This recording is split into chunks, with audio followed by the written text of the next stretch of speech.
काही दिवसांपूर्वी त्यांचं उपोषण खरं तर स्थगित करण्यात आलेलं होतं आणि आजपासून पुन्हा एकदा जरांगे उपोषणावर ठाम आहे। मस्साजोगमध्ये सध्या ते दाखल झालेले आहेत। मनोज जरांगे पाटील सध्या धनंजय देशमुख यांच्यासोबत आपल्याला दिसतात।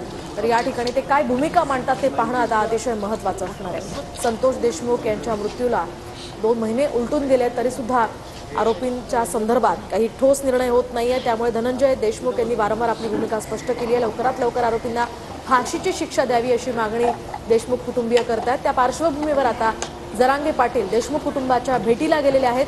सध्या मस्साजोगमध्ये या ठिकाणी मनोज जरांगे पत्रकार परिषद घेत आहेत। अधिकची माहिती आपण जाणून घेऊयात आमचे प्रतिनिधी ज्ञानेश्वर यांच्याकडून। ज्ञानेश्वर, काय अधिकची माहिती सध्या मिळते? मनोज जरांगे आपल्याला धनंजय देशमुख यांच्यासोबत इथे बसलेले दिसत आहेत, काय माहिती आहे?